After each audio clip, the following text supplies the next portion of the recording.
नमस्कार, हमारा उत्तराखंड देख रहे हैं आप और मैं हूं आपके साथ ज्योति। इस्कॉन संस्था की ओर से श्री श्री राधा बाके बिहारी के भव्य मंदिर के निर्माण के लिए भूमि पूजन समारोह रखा गया। इस कार्यक्रम में बतौर मुख्य अतिथि कैबिनेट मंत्री गणेश जोशी ने शिरकत की। मोथरोवाला स्थित दूधली रोड पर बनाए जा रहे प्रस्तावित भव्य मंदिर का निर्माण 50 करोड़ की लागत से किया जाएगा। इस मौके पर गणेश जोशी ने कहा कि भूमि पूजन अवसर पर उन्हें परम पूज्य गोपाल कृष्ण स्वामी का भी आशीर्वाद प्राप्त हुआ।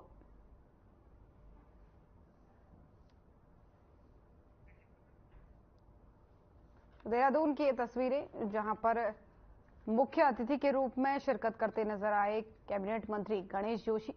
दरअसल इस्कॉन मंदिर के भूमि पूजन कार्य में वो शामिल हुए थे।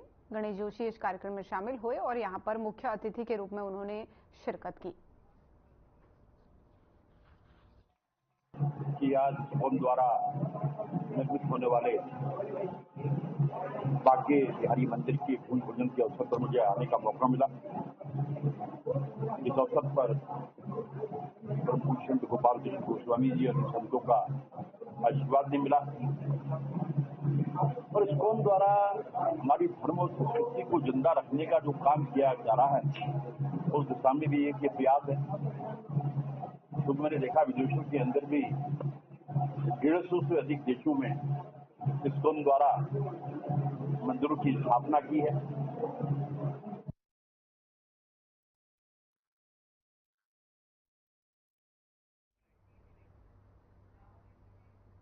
और उत्तराखंड में लाखों कोशिशों के बाद भी भ्रष्टाचार रुकने का नाम नहीं ले रहा।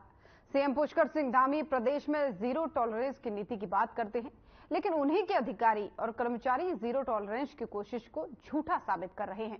बुधवार को एक बार फिर ऐसा ही एक मामला देहरादून सचिवालय में सामने आया है, जिसमें उत्तराखंड शासन के वरिष्ठ अधिकारी सचिव रविनाथ रमन और उप सचिव प्रदीप कुमार शुक्ल के नाम और उनके फर्जी हस्ताक्षर से एक नियुक्ति पत्र जारी किया गया है, जो सोशल मीडिया और डिजिटल मीडिया प्लेटफॉर्म पर जमकर वायरल हो रहा है। वहीं आपको बता दें कि बावजूद इसके अभी तक शासन की ओर से इस पर कोई भी प्रतिक्रिया सामने नहीं आई है। ये नियुक्ति पत्र कार्मिक एवं सतर्कता अनुभाग 2 से जारी की गई है।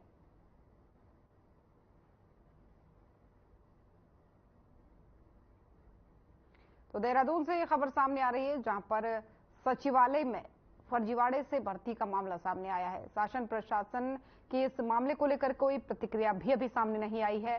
फर्जीवाड़ी के तरीके से नौकरी देने की बात सामने आ रही है। सचिव उप सचिव के साइन किए गए यहां पर पेपर भी सामने आ रहे हैं, जो लगातार आपको टीवी स्क्रीन पर दिखा रहे हैं। और सबसे बड़ी बात यह है कि इस पर अभी तक कोई कार्रवाई नहीं हो रही है, किसी तरीके का कोई एक्शन नहीं लिया जा रहा है, बल्कि सचिवालय की ही ये बात है जहां पर फर्जीवाड़े के तरीके से नौकरी देने की बात सामने आई है।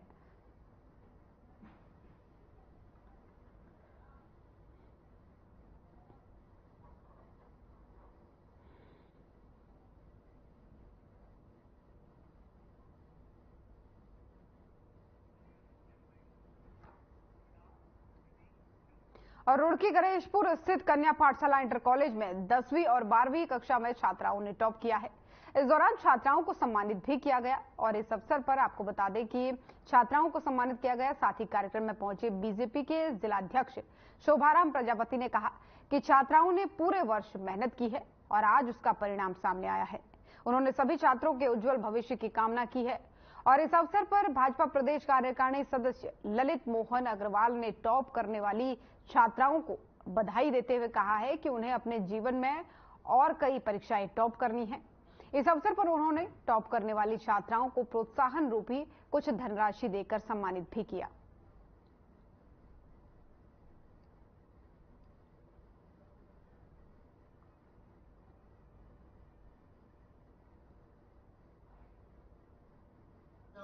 उत्तराखंड का विद्यालय का हाई स्कूल इंटर का रिजल्ट आया। इस परीक्षा परिणाम में जो बच्चे अच्छे अंकों से प्राप्त हुए हैं ले आए हैं, और सबसे अच्छी बात यह है कि पूरे विद्यालय का रिजल्ट 96%, 91% हाई स्कूल, 96% इंटर, और 29 बच्चों की इंटर में फर्स्ट डिवीजन।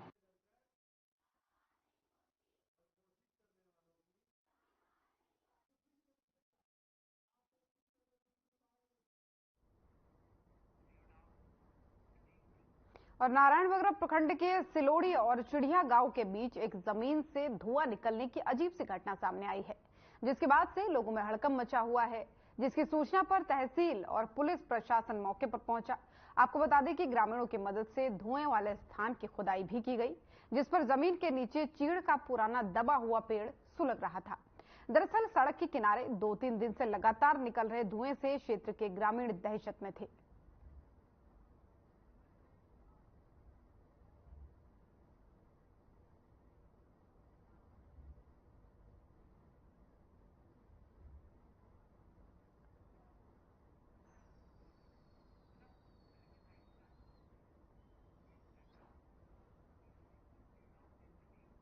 और रुड़की में देर रात सब्जी की दुकान में आग लग गई।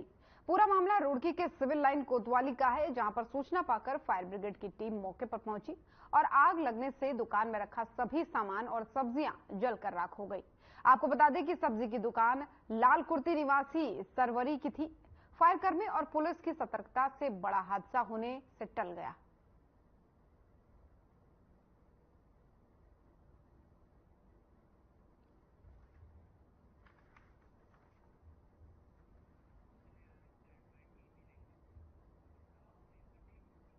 और समान नागरिक संहिता की पहल, सख्त नकल रोधी कानून जैसे तमाम महत्वपूर्ण निर्णय को लेकर देश भर में चर्चा की है। केंद्र में आए सीएम पुष्कर सिंह धामी का बीजेपी नेतृत्व इस लोकसभा चुनाव में भरपूर उपयोग कर रहा है। सीएम अगले एक सप्ताह तक बंगाल, दिल्ली, उत्तर प्रदेश, झारखंड जैसे राज्यों में पार्टी प्रत्याशियों के समर्थन में एक के बाद एक चुनावी रैलियां संबोधित करेंगे। वहीं प्रदेश अध्यक्ष महेंद्र भट्ट ने कहा कि आने वाले दिनों में भी उनके इन समेत अन्य राज्यों में चुनावी दौरे पार्टी लगाने जा रही है।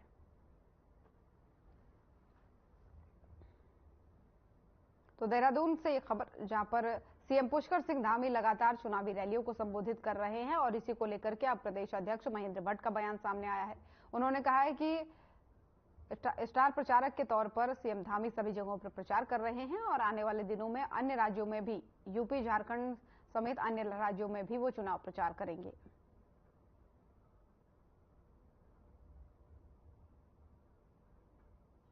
देखिए, उत्तराखंड देवभूमि ऐसी भूमि है जहां पर नेतृत्व करने वाला व्यक्ति की सभी राज्यों में प्रशंसा होती है।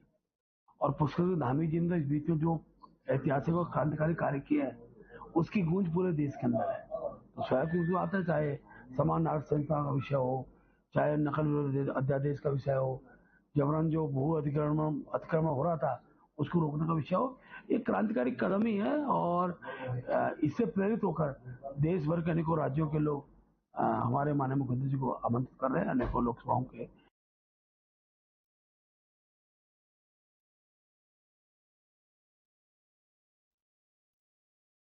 बीजेपी के प्रदेश अध्यक्ष महेंद्र प्रसाद भट्ट ने कांग्रेस पर केंद्रीय गृह मंत्री अमित शाह के फेक वीडियो प्रसारित करने का आरोप लगाया है और इसे बेहद शर्मनाक और राजनीति में नैतिक पतन की पराकाष्ठा करार दिया है। उन्होंने कहा है कि कांग्रेस के एक मुख्यमंत्री और इलेक्शन वॉर कोऑर्डिनेटर का नाम इस साजिश में सामने आने के बाद एक बार फिर साबित हो गया है कि कांग्रेस का हाथ षड्यंत्रकारियों के साथ है।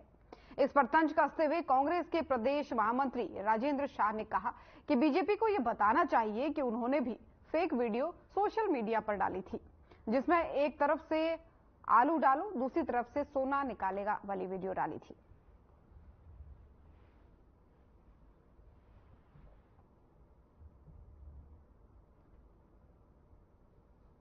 पर पूरी भाजपा कितनी जबरदस्त तरीके से फायरिंग में लगी हुई है, लेकिन भाजपा के लोग अपने गिरेबान में नहीं झांक रहे हैं। जो लगातार जिस तरह की फेक वीडियोस उन्होंने डाली है कि एक तरफ से आलू डालो, दूसरी तरफ से सोना निकलेगा, हमने तो कभी इतना इस बारे में कभी चर्चा नहीं की।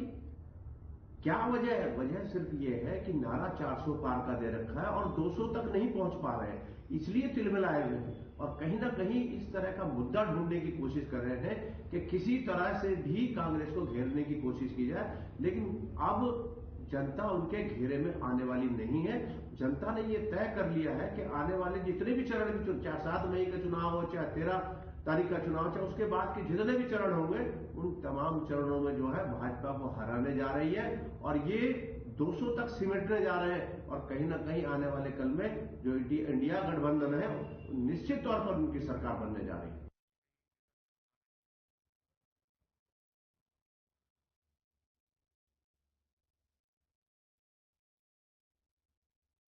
भारतीय जनता पार्टी अल्पसंख्यक मोर्चा के प्रदेश अध्यक्ष के नेतृत्व में एलडी भट्ट उप जिला राजकीय चिकित्सालय काशीपुर में रक्षा राज्य मंत्री नैनीताल लोकसभा के सशक्त प्रत्याशी अजय भट्ट के जन्मदिन को रक्तदान दिवस के रूप में मनाया।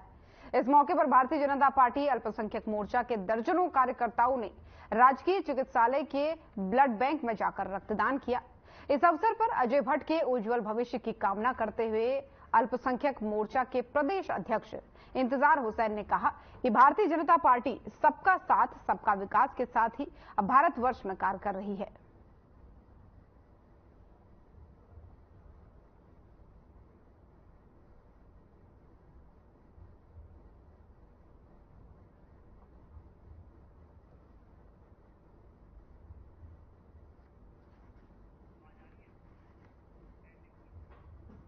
काशीपुर से तस्वीरें आपको दिखा रहे हैं जहां पर अजय भट्ट, केंद्रीय राज्य मंत्री अजय भट्ट का जन्मदिन मनाया जा रहा है और इस दिन को रक्तदान दिवस के रूप में मनाया गया।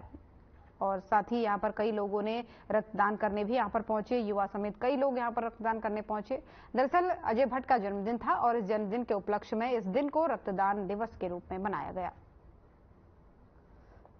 लोकप्रिय सांसद रहे, वर्तमान में केंद्रीय रक्षा राज्य मंत्री अजय भट्ट, उत्तराखंड के कद्दावर नेता, पूर्व में नेता प्रतिपक्ष रहे, भारतीय जनता पार्टी के प्रदेश अध्यक्ष रहे, आदरणीय अजय भट्ट जी के जन्मदिन के अवसर पर आज काशीपुर एलडीए राजकीय चिकित्सालय में यहां रक्तदान शिविर का आयोजन भारतीय जनता पार्टी अल्पसंख्यक मोर्चे द्वारा किया गया, जिसमें बड़ी संख्या में सभी कार्यकर्ताओं ने आज डोनेट किया है ब्लड को।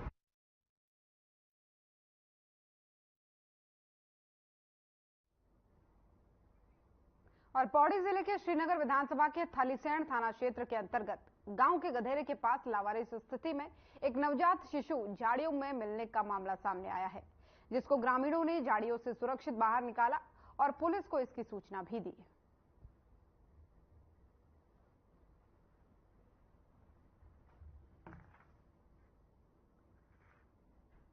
सुबह सुबेर मिल यदि अधूरा गौशाला में गया चाहे गुल करना खड़ी वही बाद लपड़ माथे बताया, फिर अभी बहन गई, फिर दूधी बहन कहाँ छते कडल काट एक बाद बच्चा था अपन गारम ली वे तो साफ सूफ कर एक बाद नला धुलाती तब गाँव सरपंच था बुलाई वे बाद मेरा मंगल दला अध्यक्ष को फोन कर, फिर मैं श्रीमती गोदम्बरी देवी गरम सभा सूड़ी की अध्यक्ष हूँ और फिर सारे महिलाएं बुलाई। सूड़ी गांव से 2 महिलाएं और हमारा जो 108 चिकित्सा दल है वो लेके आया था। तो सबसे पहले जब वो आया तो हमने उसका SpO2 और वाइटल्स चेक किए तो सब कंडीशन उसकी ठीक थी और वेट जो था उस बच्चे का अप्रॉक्सीमेटली 2.5 किलो था।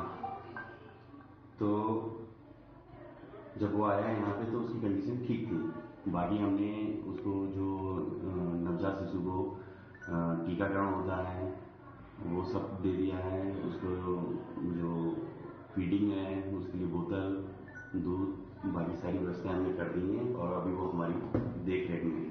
थलीसैंण थाना क्षेत्र के अंतर्गत ग्राम सभा हंसुड़ी से थलीसैंण थाना को सूचना मिली थी एक नवजात शिशु होने की और उस सूचना के आधार पर थलीसैंण थाना से जो है थाने के कर्मचारी 108 को लेकर के उस जगह पर गए और वहां से 108 की मदद से उस नवजात शिशु को लेकर जो है सामुदायिक स्वास्थ्य केंद्र थलीसैंण आए और थलीसैंण सामुदायिक स्वास्थ्य केंद्र में डॉक्टरों की देखरेख में उस नवजात शिशु का जो है स्वास्थ्य परीक्षण किया गया, जहां पर कि नवजात शिशु जो है स्वस्थ और तंदुरुस्त मिला।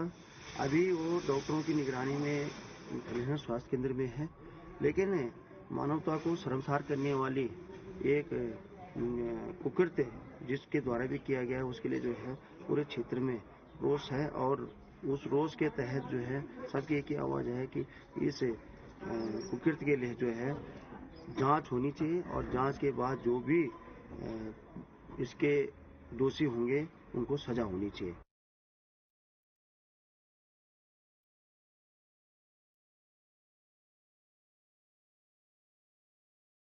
और पुलिस ने 5 नामजद सहित 55 अज्ञात लोगों के खिलाफ हाईवे जाम करने के मामले में मुकदमा दर्ज किया है। आपको बता दें कि अमित ग्राम गुमानीवाला में खुली शराब की दुकान का विरोध करते समय हाईवे जाम करना लोगों को भारी पड़ गया। पुलिस अज्ञात लोगों की पहचान करने के प्रयास में जुट गई है और जल्दी ही हाईवे जाम करने वालों की गिरफ्तारी भी होगी।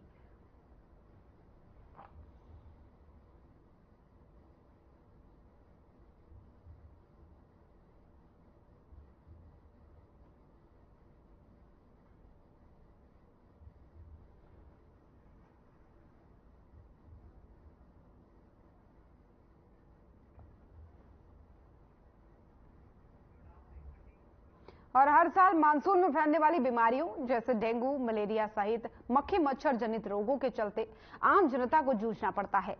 लेकिन इस बार पड़ रही भीषण गर्मी के चलते अभी से शहर में मक्खी मच्छर पनपने लगे हैं, जिसके चलते नगर निगम और स्वास्थ्य विभाग ने भी कमर कस ली है।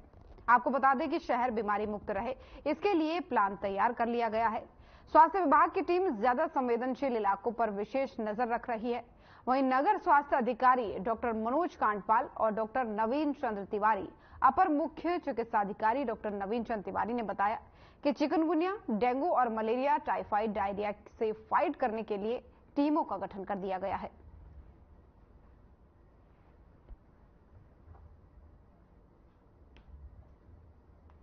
देखिए, ये जो बीमारियां हैं ये मेनली बरसात होने के बाद होती हैं, क्योंकि जब पानी इकट्ठा होने लगता है, मच्छर के लार्वा पैदा होते हैं, मच्छर बनते हैं, तो बीमारियां फैलती हैं। लेकिन हमारे द्वारा इसकी तैयारियां पहले से ही कर ली है। वर्तमान में भी हमारे द्वारा वार्ड 1 से और वार्ड 60 में मतलब एक रूटीन में हम फॉगिंग कर रहे हैं। जहां से हमें शिकायत मिल रही है हम वहां पर ही फॉगिंग कर रहे हैं। लेकिन वर्तमान में अभी तक कोई भी ना तो डेंगू का कोई केस मिला है, ना कोई चिकनगुनिया का मिला है। अभी 2 दिन पूर्व ही हमारे राज्य से लेटर आया है अलर्ट का, ये चिकनगुनिया, मलेरिया, डेंगू के लिए।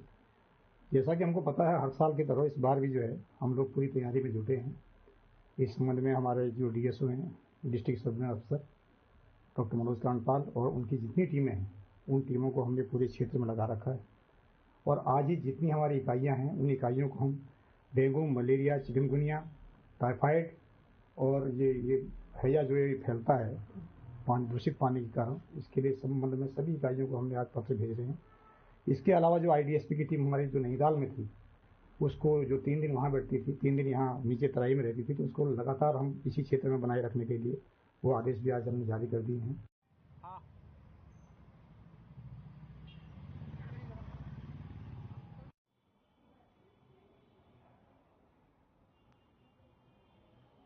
और रानीखेत में उद्यान निदेशक दीप्ति सिंह निदेशक का पदभार ग्रहण करने के बाद से आज विभागीय समीक्षा बैठक करने उद्यान निदेशालय चौबटिया पहुंची। चौबटिया पहुंचकर उन्होंने उद्यान का निरीक्षण किया और उद्यान को और अधिक विकसित करने के लिए अधिकारियों को यहां पर उन्होंने आवश्यक दिशा निर्देश दिए। उद्यान निरीक्षण के दौरान उन्होंने सेब, चेरी, प्लम, आड़ू, खुमानी, अखरोट, बादाम सहित अन्य फलों के विभिन्न ब्लॉकों का निरीक्षण किया और साथ ही साथ उद्यान अधीक्षक डॉक्टर ब्रजेश कुमार गुप्ता के द्वारा किए जा रहे कार्यों की सराहना भी की।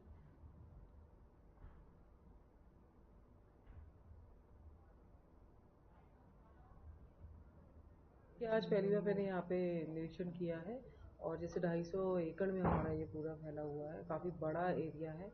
तो ये देखा गया कि काम तो बहुत अच्छा हुआ है। जैसे 125 सेब की वैरायटीज़ हैं, प्लम की, इन सब की हाइब्रिड मोड पे भी काम हो रहा है, तो बहुत अच्छा काम किया है। लेकिन साथ ही साथ देख रहे हैं कि मैं पर्सनल जो कार्मिक है उनकी भी कमी है। टेक्निकल हैंड्स हमारे जो मिस्टर ब्रजेश गुप्ता है उनके पास नहीं है। तो ये सब इसीलिए शासन की भी अपेक्षा थी कि आप जाएं, फील्ड विजिट करें और बताएं कि कहाँ क्या हम और इम्प्रूवमेंट कर सकते हैं और बेटरमेंट कर सकते हैं ताकि किसान को भी फायदा हो। हाई डेंसिटी वाला प्लानिंग चल रहा है, आपका क्या हुआ?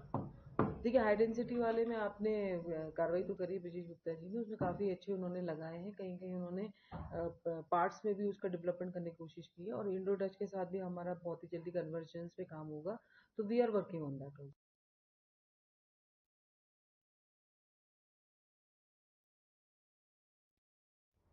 और उत्तराखंड विद्यालय शिक्षा परिषद ने आज 10वीं और 12वीं बोर्ड का रिजल्ट घोषित कर दिया है।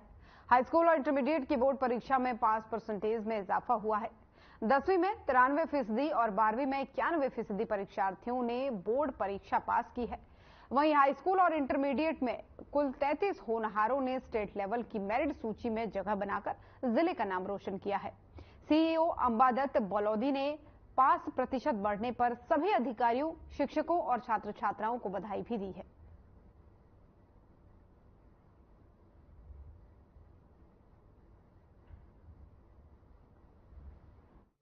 परिषदीय परीक्षाफल बोर्ड का रिजल्ट इंटरमीडिएट का इस बार 91.78% और गत वर्ष जो है 28.78 था। हाई स्कूल का परीक्षाफल 93.16 है और पिछली बार जो है 27.33 था। और इसमें हमारी टॉप 25 में स्टेट लेवल में हाई स्कूल में 22 बच्चे हैं तथा इंटरमीडिएट में जो है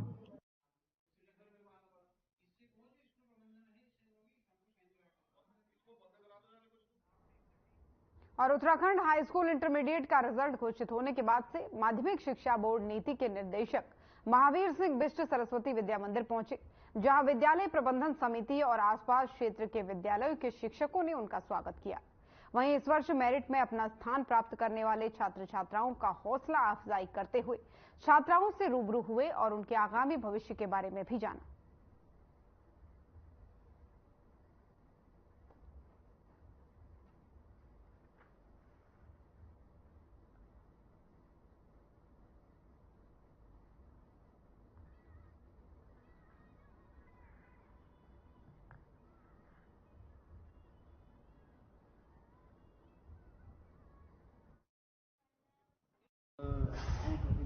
जो हमारा सभी राजकीय, शासकीय और जितने भी हमारे विद्यालय हैं, पहले तो मैं उनको धन्यवाद देना चाहूँगा और बधाई देना चाहूँगा कि जो अध्यापक, अध्यापिकाओं, प्रधानाचार्यों का जो मेहनत थी वो सफल और सार्थक हुई है, जिसके कारण ये रिजल्ट जो बोर्ड का आया है वो अच्छा आया है और बेहतर है, वो उन लोगों के मेहनत का परिणाम है।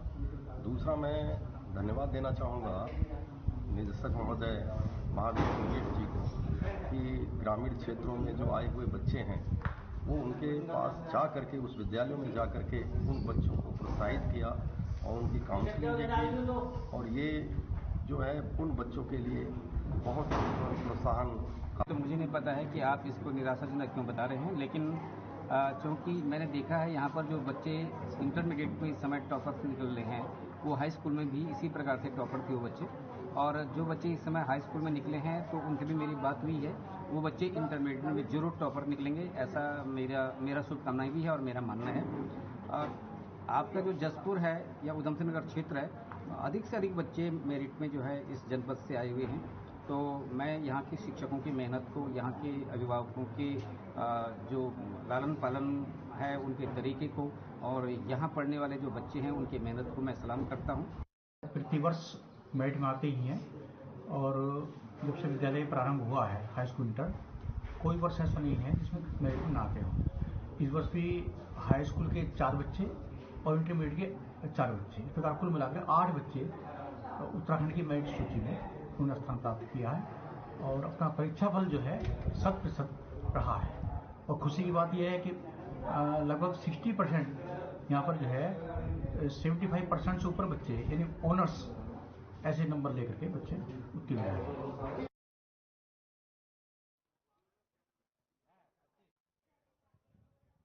और काशीपुर के राजकीय पॉलिटेक्निक में रोजगार मेले का आयोजन किया गया। प्राविधिक शिक्षा विभाग की तरफ से आयोजित कुमाऊं जोन के इस रोजगार मेले में कुमाऊं भर के सैकड़ों की संख्या में छात्र छात्राओं ने प्रतिभाग किया। एक दिवसीय मेले में मुख्य अतिथि के रूप में प्राविधिक शिक्षा उत्तराखंड श्रीनगर के निदेशक आरपी गुप्ता ने शिरकत कर रोजगार मेले का संचालन किया। इस दौरान राजकीय पॉलिटेक्निक के प्राचार्य ने कहा कि इस रोजगार मेले में 78 कंपनियां प्रतिभाग कर रही हैं, जिससे ज्यादा से ज्यादा बच्चों को रोजगार मिल सके।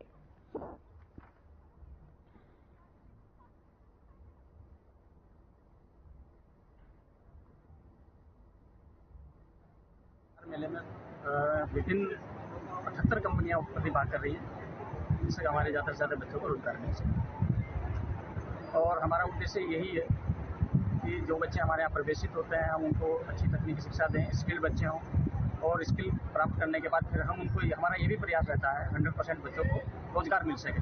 लेकिन पिछले साल हमारा लगभग 65% रोजगार का जो आंकड़ा था वो ये रहा है, और इस बार हमारा उद्देश्य है कि 75% या 70% तक हम लोग रोजगार तक ले जा सकें बच्चों को। उद्देश्य है कि जो छात्र विभिन्न पॉलिटेक्निक में पढ़ने आते हैं उनको 100% रोजगार मिल सके और अच्छा रोजगार मिल सके, और इसी कड़ी में हम लोग प्रयासरत हैं। विगत वर्ष हम लोगों ने लगभग 65% रोजगार मिला था, और इस साल हमारी एक आशा है कि 75% से ज़्यादा लोगों को रोजगार मिले। हम लोगों ने कुमाऊं क्षेत्र के जितने पॉलिटेक्निक हैं उनके लिए रोजगार मेले का आयोजन किया है, और इसमें आज 78 इंडस्ट्री प्रतिभाग कर रही है, जो बड़े सौभाग्य की बात है। और लगभग 1385 बच्चों ने रजिस्ट्रेशन किया है, और लगभग जगह जो इंडस्ट्री के पास है वो 2500 के आसपास है। मतलब बच्चे कम है, इंडस्ट्री में जगह बहुत ज़्यादा है। तो मुझे लगता है कि जितने बच्चे आए हैं उनको पूरा रोजगार मिल जाएगा और अच्छा रोजगार।